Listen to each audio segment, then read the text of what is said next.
शुरू करते हैं न्यूज पथ का ये सफर। सबसे पहले ऐसी तस्वीरें जिनका जिक्र सरे रहा है और ये तस्वीरें सुर्खियों में भी हैं, सोशल मीडिया पर भी हैं। इनसे आपका बाखबर होना जरूरी है क्योंकि चौराहे पर इन्हीं की चर्चा है। उत्तरकाशी के एक कलाकार ने पीएम मोदी की खास तस्वीर बनाई। इस तस्वीर में पीएम मोदी भगवान राम को प्रणाम करते नजर आ रहे हैं। इसे हर्षिल गांव की एक चित्रकार अनुप्रिया ने बनाया है। इसकी खासियत ये है कि इसे दुर्लभ भोजपत्र पर बनाया गया है और इसमें रंग भरने के लिए फलों के रंगों का प्रयोग किया गया है। भारत चीन सीमा पर बसे हर्षिल गाँव के लोग इस तस्वीर को दिल्ली ले जाएंगे और गणतंत्र दिवस के मौके पर इसे पीएम मोदी को उपहार के तौर पर देंगे। दरअसल गणतंत्र दिवस पर सीमांत गाँव के जनप्रतिनिधियों को सरकार ने खास तौर पर आमंत्रित किया है। कानपुर में चलती गाड़ियों पर स्टंट करना एक युवक को महंगा पड़ गया। दरअसल ये युवक सड़क पर चलती 2 लग्जरी गाड़ियों पर पांव रखकर स्टंट कर रहा था। जब इसका वीडियो सोशल मीडिया पर वायरल हुआ तो पुलिस हरकत में आई और कार्रवाई की। पुलिस ने युवक के अलावा गाड़ी के मालिकों पर भी कानूनी कार्रवाई की। तमिलनाडु के श्री रंगनाथ स्वामी मंदिर में थाई कार महोत्सव की शुरुआत हुई। इसमें बड़ी संख्या में श्रद्धालु शामिल हुए। इस दौरान वहां भव्य रथ यात्रा निकाली गई जिसे भक्त अपने हाथों से खींचते नजर आए। इस दौरान बड़ी तादाद में लोग पारंपरिक वेशभूषा में नजर आए। चेन्नई के नीलांकराई में डॉल्फिन का एक झुंड समुद्र में मस्ती करता दिखाई दिया। यहाँ पर समुद्र की सफाई के लिए जागरूकता अभियान चलाया जा रहा है। ऐसे में जब लोग नाव लेकर समुद्र में उतरे तो वहाँ मस्ती करते डॉल्फिन को देखकर रुक गए। इस सुंदर नजारे को देखने के लिए समुद्र किनारे लोग भी जमा हो गए। गणतंत्र दिवस पर एनसीसी कैडेट्स की प्रस्तुति कैसी होगी, इसकी एक झलक आज देखने को मिली। दिल्ली में एनसीसी कैडेट्स ने पीएम मोदी के सामने अपनी रंगारंग प्रस्तुति दी। एनसीसी के इस कार्यक्रम में पीएम मोदी के साथ रक्षा मंत्री राजनाथ सिंह और केंद्रीय मंत्री अनुराग ठाकुर भी मौजूद रहे।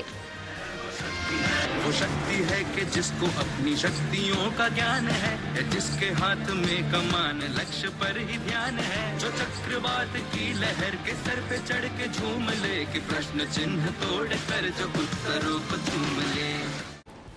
जिंदगी का सफर सुहाना हो इसके लिए सावधान रहना जरूरी है। रोजमर्रा की आपाधापी में कुछ देर बैठकर सोचना समझना जरूरी है कि आपके आसपास क्या हो रहा है और जो कुछ भी हो रहा है उससे हमारी जिंदगी, हमारा परिवार कैसे प्रभावित हो सकते हैं। इसलिए हॉर्न बजाकर बाखबर करने वाली खबर जरूरी हो जाती है। और आज की खबर रामलला के दर्शन से जुड़ी हुई है।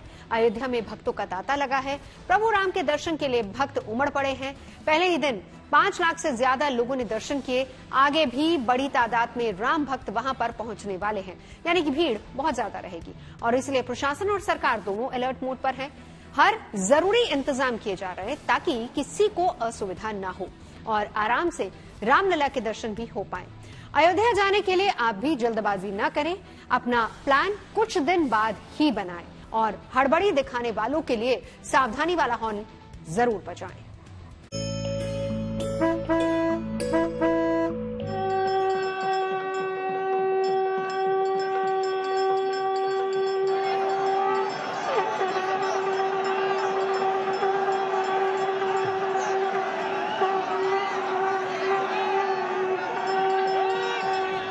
राम की नगरी में आस्था का जन समंदर है।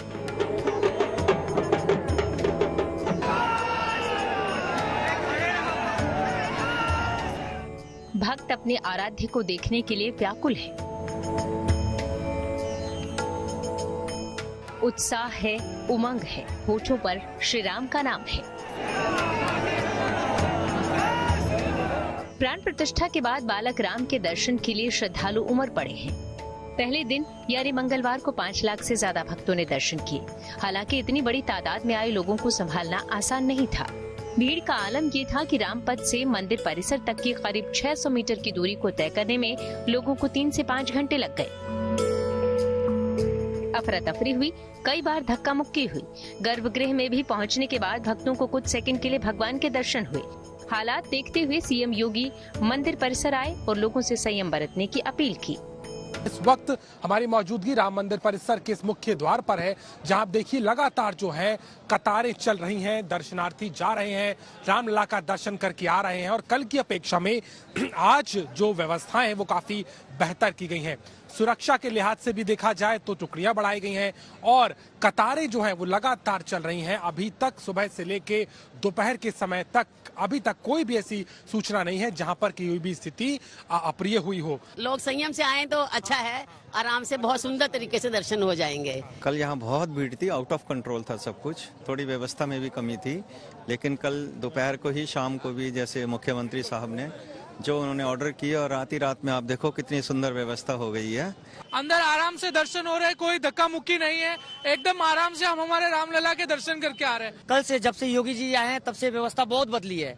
कतारों में ही जा रहे हैं, कतारों में जा रहे हैं, लेकिन अभी बहुत अच्छा से सुविधा से जा रहे हैं, जो लाइन बाय लाइन जाके दर्शन कर रहे हैं। हालांकि देर शाम तक इंतजाम बेहतर कर लिए गए। जन्मभूमि पथ को 2 भाग में बांटकर बीच में बैरिकेडिंग की गई। साथ ही हनुमानगढ़ी से आने वाले रास्ते को बंद कर दिया गया। बुधवार को जब सुबह से दर्शन शुरू हुए तो व्यवस्था दुरुस्त दिखी। वर्षों के इंतजार के बाद भगवान राम का आगमन हुआ है। सभी को उनके दर्शन की आस है। सभी जल्द से जल्द अयोध्या पहुंचना चाहते हैं, राम मंदिर में जाना चाहते हैं, बालक राम को देखना चाहते हैं। लेकिन इस जल्दबाजी से असुविधा हो सकती है, परेशानी भी हो सकती है। अगर थोड़ा इंतजार किया जाए, धैर्य दिखाया जाए तो दर्शन भी अच्छे से होंगे और यात्रा भी अच्छी होगी। इसलिए जरूरी है कि राम मंदिर जाने में संयम दिखाएं, हॉर्न बजाएं।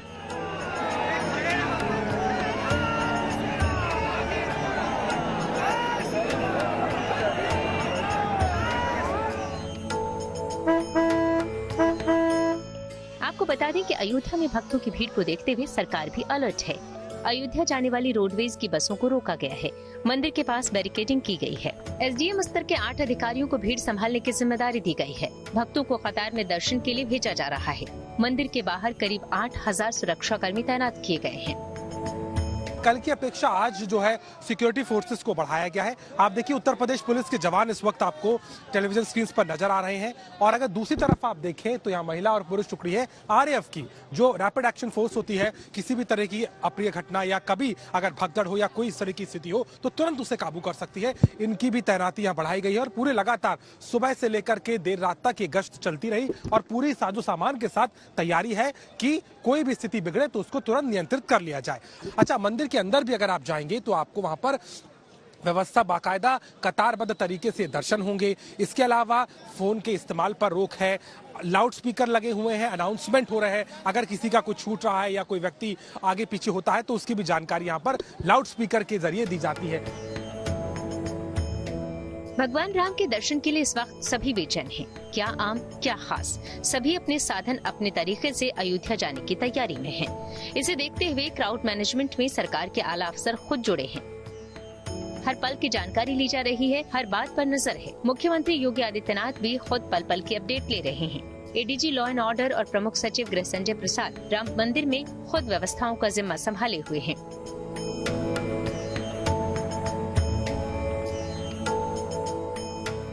आज के दिन में यहाँ करीब 7-8 हजार पुलिसकर्मी लगे हुए हैं। क्राउड के हिसाब से हम उस चीज़ों को और भी व्यवस्थित करेंगे, लेकिन जो मंदिर की सुरक्षा कार्य योजना है वो इंटैक्ट रहेगी। वहाँ जो हमारी एसएसएफ, सीआरपीएफ तथा सादे में जो पुलिसकर्मी लगे हैं, पीएसी के लोग कर्मी लगे हैं, वो अनवरत लगे रहेंगे। बाहर के प्रबंधन के लिए समय समय पे भीड़ को देखते हुए व्यवस्थाएं की जाएगी। भगवान के दर्शन की ललक स्वाभाविक है। देश के हर इलाके से लोग बड़ी तादाद में लगातार अयोध्या पहुंच रहे हैं। ये सिलसिला खत्म नहीं होने वाला, लेकिन सरकार और प्रशासन भक्तों से संयम की अपील कर रहा है। दिव्यांग और अशक्त लोगों से 2 हफ्ते बाद रामलला के दर्शन करने की अपील की गई है। इसी तरह एक चुनौती वीआईपी यानी खास लोगों को लेकर है। सरकार ने उनसे अपील की है कि अगले 7 से 10 दिनों तक अयोध्या जाने से पहले वो ट्रस्ट और प्रशासन को जानकारी दें।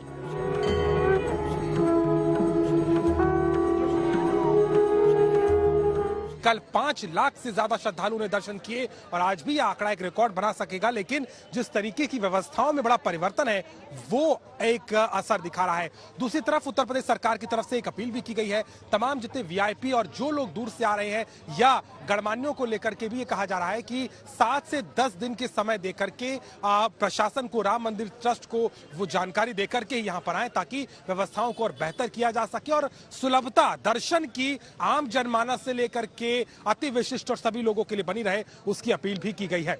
अयोध्या से कैमरामैन रोहित कांत के साथ Abhishek Mishra, good News today. आज कैबिनेट की बैठक में प्रधानमंत्री मोदी ने राम मंदिर के उद्घाटन को लेकर मंत्रियों से बातचीत की। लोगों में क्या संदेश है, इसे लेकर फीडबैक भी लिया। अहम बात यह रही कि प्रधानमंत्री मोदी ने कैबिनेट के सभी मंत्रियों को यह भी कहा कि भीड़ के कारण फरवरी में अयोध्या में दर्शन करने जाने से परहेज करें, ताकि प्रोटोकॉल के चलते आम श्रद्धालुओं को दर्शन में कोई समस्या न आए। सूत्रों के मुताबिक सभी मंत्री मार्च के महीने में राम मंदिर के दर्शन के लिए जाएंगे।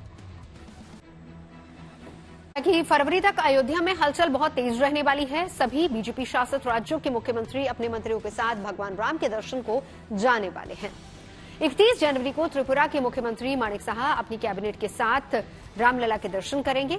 उत्तर प्रदेश के मुख्यमंत्री योगी आदित्यनाथ सहित पूरी कैबिनेट 1 फरवरी को रामलला के दर्शन करेगी। 2 फरवरी को उत्तराखंड के मुख्यमंत्री पुष्कर सिंह धामी पूरी कैबिनेट के साथ रामलला के दर्शन के लिए जाएंगे। महाराष्ट्र के मुख्यमंत्री और पूरी कैबिनेट 5 फरवरी को रामलला के दर्शन के लिए पहुंचेंगे।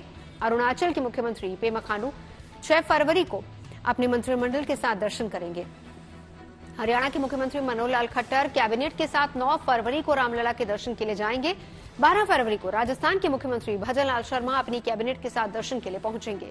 15 फरवरी को गोवा के मुख्यमंत्री प्रमोद सावंत अपनी कैबिनेट के साथ अयोध्या जाएंगे, तो असम के मुख्यमंत्री हेमंत बिस्व शर्मा 22 फरवरी को अपनी कैबिनेट के साथ रामलला के दर्शन करने के लिए अयोध्या पहुंचेंगे।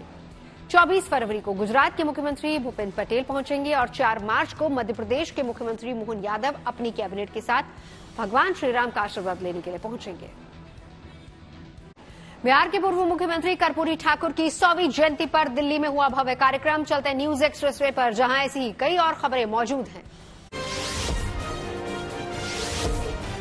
बिहार के पूर्व मुख्यमंत्री जननायक कर्पूरी ठाकुर की 100वीं जयंती के मौके पर दिल्ली के विज्ञान भवन में कार्यक्रम आयोजित हुआ। इसमें गृह मंत्री अमित शाह भी शामिल हुए। वहीं बिहार के सीएम नीतीश कुमार ने भी कर्पूरी ठाकुर के पैतृक आवास समस्तीपुर पहुंचकर उन्हें पुष्पांजलि अर्पित की। नीतीश कुमार ने वहां उनके जीवन पर लिखी पुस्तक का लोकार्पण भी किया। हाल ही में सरकार ने कर्पूरी ठाकुर को भारत रत्न देने का ऐलान किया है। गुजरात के मुख्यमंत्री भूपेन्द्र पटेल रामलला का दर्शन करने अयोध्या जाएंगे। इस दौरान उनका पूरा मंत्रिमंडल भी साथ होगा। वो 24 फरवरी को अयोध्या पहुंचेंगे और कैबिनेट मंत्रियों के साथ मंदिर में भगवान राम के बाल स्वरूप का दर्शन करेंगे। खबर है कि महाराष्ट्र के मुख्यमंत्री एकनाथ शिंदे भी अपने कैबिनेट मंत्रियों के साथ रामलला के दर्शन करने अयोध्या जाएंगे। वो फरवरी के पहले सप्ताह में अयोध्या जा सकते हैं। उनके साथ डिप्टी सीएम देवेंद्र फडणवीस और अजीत पवार भी होंगे। मुख्यमंत्री मनोहर लाल खट्टर ने हरियाणा में कई विकास परियोजनाओं की शुरुआत की। हिसार में कार्यक्रम के दौरान उन्होंने वीडियो कॉन्फ्रेंसिंग के जरिए 153 विकास परियोजनाओं का उद्घाटन और शिलान्यास किया। उन्होंने राज्य में 2024 करोड़ रुपए की विकास परियोजनाओं को हरी झंडी दिखाई। मुख्यमंत्री एमके स्टालिन तमिलनाडु के मदुरै में जल्लीकट्टू का खेल देखने पहुंचे। इससे पहले उन्होंने हरी झंडी दिखाकर खेल का शुभारंभ किया। खेल का आयोजन वहां के नए कलेगनार शताब्दी जल्लीकट्टू अखाड़े में आयोजित किया गया। जल्लीकट्टू तमिलनाडु के ग्रामीण इलाकों का एक परंपरागत खेल है जो पोंगल त्योहार पर आयोजित किया जाता है। इसमें लोग बैलों को काबू करने की कोशिश करते हैं।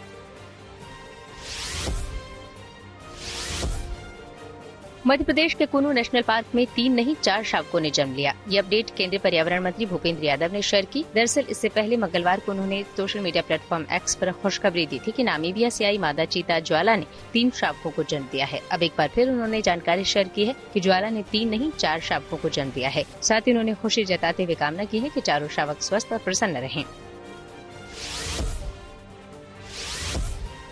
पीएम मोदी ने पराक्रम दिवस के मौके पर बाल पुरस्कार से सम्मानित बच्चों से मुलाकात की। इसकी तस्वीरें सामने आई हैं, जिनमें वो बच्चों से बात करते नजर आए। कुछ बच्चों ने यहाँ उनसे अपने सपने साझा किए तो किसी ने कविता सुनाई। इस मौके पर महिला एवं बाल विकास मंत्री स्मृति ईरानी भी मौजूद रहीं। खबरों के एक्सप्रेसवे से आगे रुक करते हैं सियासी ढाबे का, जहां आज की सबसे दिलचस्प खबर मौजूद है। विपक्ष के इंडिया गठबंधन में पहली दरार आ गई। कांग्रेस के रवैये से नाराज ममता बनर्जी ने अकेले चुनाव लड़ने का ऐलान कर दिया है। सीट बंटवारे पर जो पेच फंसा है, उसकी वजह से इंडिया गठबंधन में अंदर खाने तनातनी मची हुई है। ममता के बाद पंजाब में आम आदमी पार्टी ने भी सभी सीटों पर चुनाव लड़ने का दावा कर दिया। अब इस बात की चर्चा हो रही है कि गठबंधन की गाड़ी कितनी देर तक चलेगी।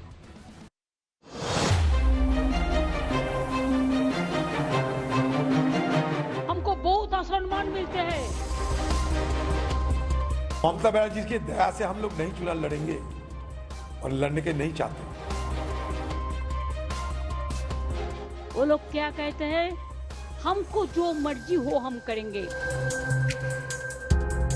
एक लंबा सफर है, रास्ते में कभी कभी स्पीड ब्रेकर आ जाते हैं। इसका माने नहीं है कि हम सफर से हम पीछे हट जाएं। अल्लाह का कसम, आप लोगों को कोई माफी नहीं करेगा, हम तो माफी नहीं करेंगे। আমার কোনো কথা হয়নি এবং আমি প্রস্তাব দিয়েছিলাম, ওরা প্রথম দিনই প্রত্যাখ্যান করেছে। তখন থেকে আমাদের দল সিদ্ধান্ত নিয়েছে আমরা বাংলায় একা চলবো। अब इसे संजोग कहिए या सियासी दांव, कांग्रेस की भूल समझिए या ममता का दबाव, लेकिन दिलचस्प है कि एक दिन पहले जब राहुल गांधी पश्चिम बंगाल में एंट्री करने वाले हैं, ममता ने इंडिया गठबंधन से अलग होने का ऐलान कर दिया। আমার কোনো কথা হয়নি এবং আমি প্রস্তাব দিয়েছিলাম, ওরা প্রথম দিনই প্রত্যাখ্যান করেছে।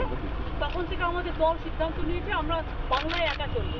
ইভেন ওরা যে আজ থেকে র্যালি করেছে, আমাদের একবার as a matter of country আমি ইন্ডিয়ার অ্যালায়েন্স আমাকে একবার জানিয়েছে দিদি আপনার রাজ্যে যাচ্ছে না, জানায়নি। সুতরাং আমার সাথে কোনো সম্পর্ক নেই বাংলার ব্যাপারে। অল ইন্ডিয়ায় কি করবো না করবো আপনার ইলেকশন ভাববো। আমরা সেকুলার পার্টি, আমরা বিজেপিকে হারানোর জন্য যা করার হবে। विपक्ष का मोर्चा बनाना कभी भी आसान काम नहीं रहा।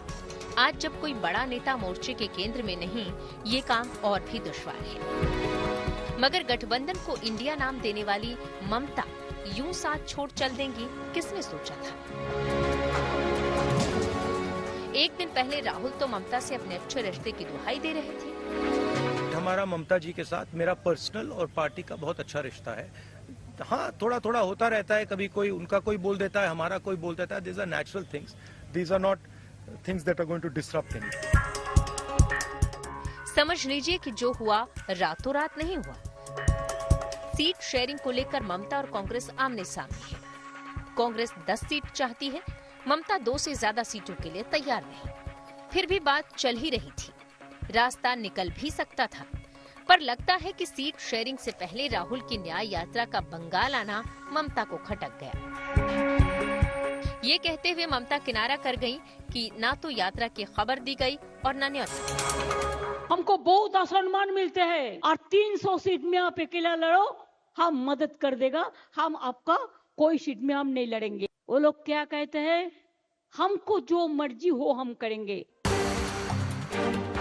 तो क्या बस इतनी सी बात है? क्या सिर्फ सम्मान नहीं मिलने से ममता नाराज है? जानकार मानते हैं कि अधीर रंजन चौधरी जैसे नेताओं के तल्ख तेवर और राहुल की यात्रा के असर से ममता सतर्क हो गई है। इससे पहले कि राहुल पश्चिम बंगाल में आते, मुस्लिम वोट बैंक को मैसेज देते, ममता ने अल्लाह की कसम खाकर स्टैंड ले लिया। बीजेपी का अगर तुम लोग मदद करोगे कोई, तो अल्लाह का कसम आप लोगों को कोई माफी नहीं करेगा, हम तो माफी नहीं करेंगे। हमारे पास हिम्मत है लड़ने के लिए, लेकिन हमको लड़ने नहीं देता है लोग। हमारे पास हिम्मत है। अब सवाल है कि आगे क्या? राजनीति में आशावादी होना अच्छी बात होती है। कांग्रेस समेत सभी विपक्षी पार्टियों को उम्मीद है कि सब ठीक हो जाएगा, ममता मान जाएंगी, लेकिन किस कीमत पर मानेंगी ये साफ नहीं। इंडिया गठबंधन का एक बहुत महत्वपूर्ण स्तंभ तृणमूल कांग्रेस है। हम ममता जी के बिना इंडिया गठबंधन की कल्पना नहीं कर सकते। मेरा मानना है कि जो भी बयान दिया गया है ना, उसको जो भी अंतर विरोध है उसको सुलझा लिया जाएगा। हम सब दीदी का बहुत प्यार और सम्मान करते हैं और अलायंस में कोई नहीं प्रॉब्लम होगा, दीदी हमारे साथ ही रहेगी। जो भी छोटे मोटे उनके बीच में मनमुटाव हैं, वो हल कर दिए जाएंगे। अभी तक कयास लगाए जा रहे थे कि इंडिया गठबंधन से पहले नीतीश बाहर निकल सकते हैं। बाजी ममता ने मारी, पर उनके एकला चलो का असर तुरंत दिखा। पंजाब में आम आदमी पार्टी ने सभी 13 सीटों पर चुनाव लड़ने का ऐलान कर दिया। कहा गया कि फैसले में केजरीवाल की सहमति है। देश में पंजाब बनेगा हीरो। 2024 में लोकसभा चुनाव में आम आदमी पार्टी के पक्ष में 13-0। इंडिया गठबंधन में केजरीवाल और ममता की एक अघोषित जुगलबंदी रही है। ममता जाती हैं तो केजरीवाल के तेवर भी कड़े होंगे। अखिलेश भी देर सवेर अड़ेंगे, क्योंकि वो भी यूपी में कांग्रेस को 10 से ज्यादा सीटें देना नहीं चाहते। इस तरह मैसेज साफ है कि कांग्रेस अगर सीटों को लेकर नहीं झुकी तो मोर्चा नहीं बनेगा। आगे जिम्मेदारी कांग्रेस की होगी। कांग्रेस को ये भी सोचना है कि अगर कहीं नीतीश चल दिए तो क्या होगा। नीतीश का बयान सुन लीजिए, बयान में छिपा संदेश समझ लीजिए। आजकल तो बहुत लोग अपने परिवार को बढ़ाते रहता है, लेकिन आप समझ लीजिए कि जननायक कर्पूरी ठाकुर जी कभी भी अपने परिवार को नहीं बढ़ाए। और एक ही बात जान लीजिए कि जननायक कर्पूरी ठाकुर जी से ही सीख करके हमने भी अपने किसी परिवार को आज तक नहीं बढ़ाया है, यह पक्का जान लीजिए। नीतीश ने कर्पूरी ठाकुर को भारत रत्न देने पर प्रधानमंत्री की तारीफ की, लेकिन कांग्रेस को कटघरे में खड़ा कर दिया। लालू और उनकी राजनीति पर भी तंज कसा। अब राहुल चाहे जो कहे, लेकिन ये संकेत तो इंडिया गठबंधन के लिए ठीक नहीं। कि ये जो गठबंधन, घमंडिया गठबंधन है, वो भानुमति का कुनबा था, और भानुमति कुनबा का हस्र ही होता है, कहीं का ईंट कहीं का पत्थर, और वो बिखर जाता है। आज ममता बनर्जी का यह ऐलान दिखा दिया कि एकता का ये छद्म नाटक नहीं चल पा रहा है। इंडिया गठबंधन में सीट शेयरिंग को लेकर दबाव की राजनीति जारी है। कुछ रूठेंगे, कुछ झुकेंगे, कुछ ले देकर समझौता कर सकते हैं। अगर कांग्रेस नहीं मानी तो कुछ किनारा भी कर सकते हैं। पिक्चर अभी बाकी है, देखते रहिए। Bureau report, good News today. और न्यूज पथ पर आगे धन बाजार है, जहां शेयर बाजार से लेकर कारोबार तक की सभी अहम खबरें मौजूद हैं और इसका सीधा रिश्ता आपकी आमदनी और जेब से है। तेज रफ्तार खबरों के बीच ये जरूरी खबरें छूट न जाएं, इसीलिए चलिए धन बाजार का रुख कर लेते हैं।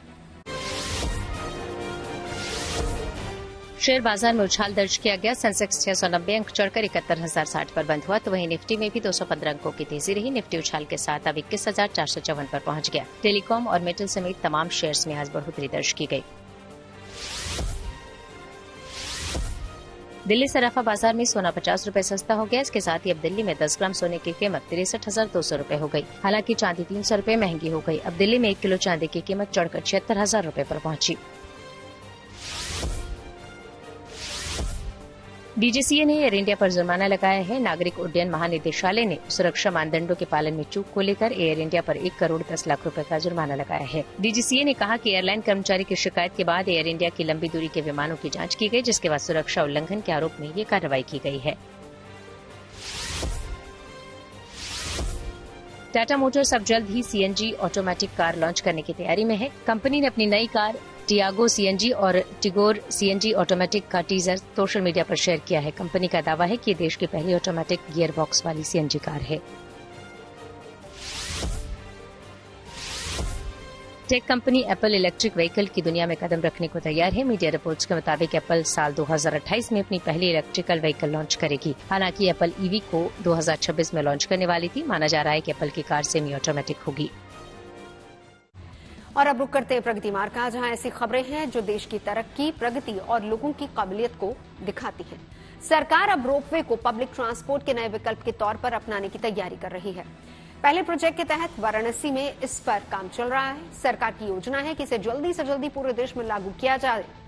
दिल्ली के यशोभूमि कन्वेंशन सेंटर में रोपवे सिम्पोजियम और एक्सपो में मैदानी इलाकों में चलने वाले रोपवे की झलक भी दिखी।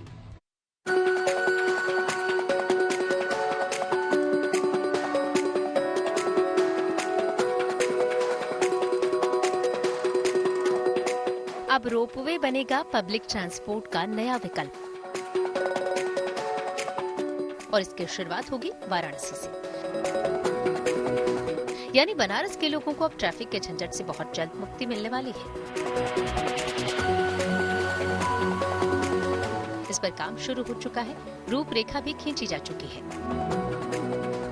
बनारस कैंट से कोदोलिया चौराहे तक ये रोपवे चलेगा, जिसे तय करने में महज 16 मिनट लगेंगे। इससे काशी विश्वनाथ मंदिर तक पहुंचना भी आसान होगा। बनारस कैंट स्टेशन जो है वहां से लेके आपका गडोलिया चौक तक होगा।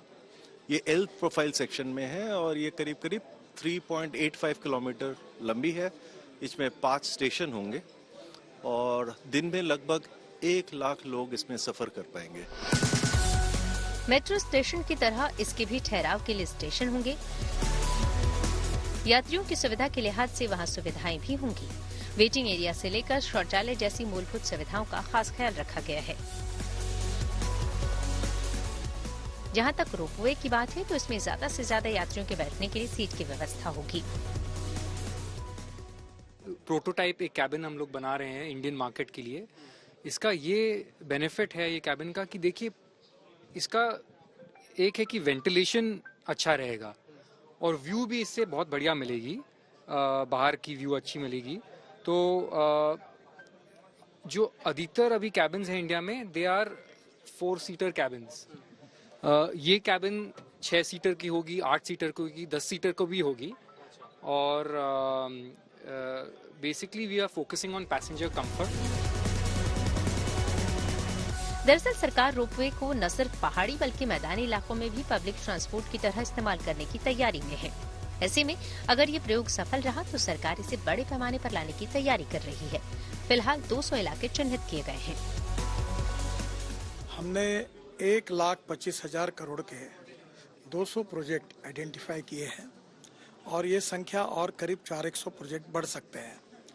ये प्रोजेक्ट को 5 साल में हमने शुरू करने का तय किया है। ऊपर के ऊपर हवा में चलने वाला, 1 घंटे में 10,000 लोगों को ट्रांसपोर्ट करने वाला एक सिंगल पिलर पर ऊपर अगर एक स्काई बस या डबल डेकर बस हमने शुरू कर दी तो ये ट्रैफिक एकदम आधा हो जाएगा और लोग तुरंत कम समय में पहुंच जाएंगे। सरकार की कोशिश सड़क से ट्रैफिक को कम करना है ताकि लोगों का समय भी बचे और यात्रा का अच्छा अनुभव भी मिले। ये एक अच्छा विकल्प बनकर उभर रहा है, खासकर उन जगहों के लिए जहां पर मेट्रो का निर्माण नहीं हो सकता। ये इनका पहला प्रोजेक्ट है। मैदान के इलाकों में वाराणसी में शुरू हो चुका है। अगर ये सफल होता है तो इस तरह के कई और प्रोजेक्ट आने वाले हैं। कुछ सरकार भी इसमें इंटरेस्ट लेती हुई दिखाई पड़ रही है। कैमरामैन शैलेंद्र के साथ Manish Arsiya, Good News Today, Delhi. News पथ के सफर में अब सोशल अड्डा का रुख करते हैं, जहां आज बात होगी भारत रत्न की, जो कि देश का सर्वोच्च नागरिक सम्मान है। और इसके अलावा 3 और नागरिक सम्मान होते हैं। इनमें सबसे ऊपर पद्म विभूषण, फिर पद्म भूषण और इसके बाद चौथे नंबर पर सर्वोच्च नागरिक सम्मान पद्मश्री है। केंद्र सरकार ने इस साल बिहार के पूर्व मुख्यमंत्री कर्पूरी ठाकुर को मरणोपरांत भारत रत्न से सम्मानित करने का फैसला किया है। ये बड़ी घोषणा बिहार के दिग्गज गांधीवादी और समाजवादी नेता रहे कर्पूरी ठाकुर की 100वीं जयंती से एक दिन पहले यानी कि 23 जनवरी को की गई थी। कर्पूरी ठाकुर पहले दिसंबर 1970 से लेकर जून 1971 तक और फिर दूसरी बार दिसंबर 1977 से अप्रैल 1979 तक बिहार के पहले गैर कांग्रेसी मुख्यमंत्री रहे। कर्पूरी ठाकुर का जन्म 24 जनवरी 1924 को बिहार के समस्तीपुर में हुआ था। 17 फरवरी 1988 को पटना में उन्होंने अंतिम सांस ली। कर्पूरी ठाकुर की पहचान ईबीसी यानी अति पिछड़ा वर्ग के बड़े नेता के तौर पर रही है, जिसमें छोटी छोटी आबादी वाले 100 से ज्यादा जातियां शामिल हैं। सादगी और ईमानदारी की मिसाल पेश करने वाले कर्पूरी ठाकुर जननायक के तौर पर भी लोकप्रिय रहे और पिछड़े वर्ग के करोड़ों वंचित लोगों की आवाज बने। कर्पूरी ठाकुर से पहले 48 लोगों को भारत रत्न से सम्मानित किया जा चुका है। इनमें 17 लोगों को यह सम्मान मरणोपरांत दिया गया। भारत रत्न देने की शुरुआत 1954 में हुई थी, जो कि बिना किसी भेदभाव के किसी भी क्षेत्र में योगदान देने वाली शख्सियत को दिया जाता है। भारत रत्न को देने की सिफारिश प्रधानमंत्री की तरफ से सीधे राष्ट्रपति को भेजी जाती है और इसके लिए किसी तरह की औपचारिक सिफारिश की जरूरत नहीं होती। केंद्रीय गृह मंत्रालय के मुताबिक भारत रत्न से सम्मानित व्यक्ति को राष्ट्रपति का हस्ताक्षर किया हुआ एक सर्टिफिकेट और मेडल दिया जाता है और इसमें कोई इनामी राशि नहीं होती। भारत रत्न सम्मान के लिए कर्पूरी ठाकुर को चुने जाने पर हमने बिहार के समस्तीपुर में कुछ लोगों से बात की और उनकी राय जाननी चाहिए। कर्पूरी ठाकुर जी हमारे देश के लिए, हमारे समाज के लिए बहुत कुछ अच्छा किए। वो ऊंचे पद पर होते हुए भी बहुत जनसाधारण के साथ हमेशा जुड़े हुए रहे और वर्षों से उनको इस काम के सम्मान के लिए जो सम्मानित करना था वो आज जाके ये उसमें सफलता मिली। और हम सभी बिहारियों के लिए बहुत गर्व की बात है कि हमारे इस समाज से, हमारे इस जगह से, कर्पूरी ग्राम से जो ठाकुर जी रहे, आज उनको मोदी सरकार की ओर से भारत रत्न की उपाधि मिल रही है। हम लोग को बहुत अच्छा लग रहा है। हम लोग शुरू से ही चाहते थे कि गरीब और शोषित पिछड़ा के नेता थे ठाकुर जी, और वो जैसा समाज में एक विसंगति को दूर किए और उनको जो है ये उपाधि मिली है, हम लोग बहुत खुश हैं, प्रसन्न हैं। आज तो पूरे बिहार में उनका जो 100वां जन्म शताब्दी समारोह है पूरे उत्सव से मनाया जा रहा है और आदरणीय मुख्यमंत्री जी भी यहाँ आकर उनके चित्र पर पुष्पांजलि किए हैं। हम सब आज बहुत ही गर्व का अनुभव कर रहे हैं इस महाविद्यालय की ओर से भी, और भारत सरकार माननीय प्रधानमंत्री जी को भी हम इस महाविद्यालय परिवार की ओर से उनका आभार प्रकट करते हैं कि उन्होंने 36 साल के बाद आज हम लोगों के गरीबों के नेता, शोषित पीड़ित और जो निचले स्तर पर जो थे उनको मतलब आगे पंक्ति में लाकर जननायक कर्पूरी ठाकुर ने जो कीर्तिमान बनाया, आज हम सबों के लिए एक बहुत ही गौरव का क्षण है। निश्चित रूप से हम सब गौरवान्वित महसूस कर रहे हैं। एक मैथिली गुप्त की पंक्तियां याद आती है। गुप्त जी ने लिखा कि तुम न होते हम न तरसते, देखो दो दो मेघ बरसते। तुम न होते हम न तरसते, देखो दो दो मेघ बरसते। वो था कर्पूरी ठाकुर। व्यक्ति महान नहीं होते, उनके कर्तव्य महान होते हैं। समाज के लिए, बिहार के लिए, पूरे देश के लिए उन्होंने एक मिसाल कायम किया है। आज जो उपाधि दी गई माननीय प्रधानमंत्री जी को, आज हम लोग गर्व के साथ कहते हैं, हम भारतीय कहते हैं कि बिहार आज गौरवान्वित, पूरा बिहार गौरवान्वित है। दलित, शोषित, पीड़ित, लंचित जितने भी हैं उन्होंने एक समरूपता में लाने का काम किया। आज हम बहुत गर्व महसूस करते हैं। तो आपने देखा कि उनके कॉलेज में पढ़ने वाले छात्र, शिक्षक सब गौरवान्वित महसूस कर रहे हैं कि जननायक कर्पूरी ठाकुर को भारत रत्न से नवाजा गया है। Jahangir Alam, Samastipur. Social media platform X नया फीचर लाने जा रहा है। टेक्नोलॉजी से जुड़ी ऐसी ही हर जरूरी खबर को जानने और समझने के लिए आपको लिए चलते हैं डिजिटल गली में। टेक कंपनी मेटा फेसबुक और इंस्टाग्राम यूजर्स के लिए अब नया फीचर ला रही है। इसमें यूजर्स को जल्दी एक नया नोटिफिकेशन मिलेगा जिसमें यूजर्स खुद ये तय करेंगे कि उन्हें अपना फेसबुक अकाउंट को इंस्टाग्राम से लिंक करना है या नहीं। यानी कि अगर कोई यूजर फेसबुक पर कोई पोस्ट शेयर करता है तो ये जरूरी नहीं कि वो पोस्ट इंस्टाग्राम पर भी शेयर हो। मुंबई में सैमसंग ने अपना online to offline lifestyle store को लॉन्च कर दिया है। सैमसंग के इस नए स्टोर में ब्रांड के top of the line premium products मिलेंगे। इसके साथ ही कंपनी ने स्टोर में कई तरह के एक्सपीरियंस जोन बनाए हैं। इसमें ग्राहकों को gaming, smartphone, smart TV, smart home और स्मार्ट किचन के तमाम अप्लायंस मिल जाएंगे। सोशल मीडिया प्लेटफॉर्म एक्स एक नया फीचर रोल आउट करने जा रहा है। इस नए फीचर में पासकी से माइक्रो ब्लॉगिंग प्लेटफॉर्म के यूजर्स का अकाउंट पहले से ज्यादा सुरक्षित हो जाएगा। कंपनी का मानना है कि ये पासवर्ड से भी ज्यादा सुरक्षित है और इसमें यूजर्स के अकाउंट को हैक करने के चांसेस कम हो जाएंगे। दरअसल पासकी ये feature face ID, touch ID या पिन आईडी मांगता है, जिससे अगर यूजर्स को पासवर्ड नहीं याद तो भी भारत और इंग्लैंड के बीच पहला टेस्ट मुकाबला शुरू होगा। खेल जगत की और खबरों को जानने के लिए रुख करते हैं खेल चक्कर का। भारत और इंग्लैंड के बीच 5 मैचों के टेस्ट सीरीज का पहला मुकाबला गुरुवार को हैदराबाद में खेला जाएगा। दोनों टीमों के बीच ये मुकाबला सुबह 9 बजे से शुरू होगा। इस बीच खबर है कि विराट कोहली की जगह रजत पाटीदार शुरुआती 2 मुकाबले खेल सकते हैं। रजत ने पिछले साल दिसंबर में ही वनडे मैच में भारत के लिए डेब्यू किया था। भारत इंग्लैंड टेस्ट सीरीज को लेकर कप्तान रोहित शर्मा ने मास्टर प्लान तैयार किया है। मुकाबले से पहले रोहित शर्मा ने कहा कि टेस्ट मैच का दबाव ज्यादा होता है, ऐसे में हमें बेहतर गेम प्लान के साथ मैदान में उतरना होगा। उधर मुकाबले से एक दिन पहले ही बेन स्टोक्स की अगुवाई वाली इंग्लैंड की टीम ने अपनी प्लेइंग 11 का ऐलान कर दिया है, जिसमें जेम्स एंडरसन को जगह नहीं मिली है। टीम इंडिया के विस्फोटक बल्लेबाज सूर्यकुमार यादव को 2023 के लिए आईसीसी ने T20 cricketer of the year चुना है। स्काई ने लगातार दूसरी बार यह खिताब अपने नाम किया है। सूर्यकुमार यादव ने पिछले साल में 18 T20 मैचों में 733 रन बनाए हैं।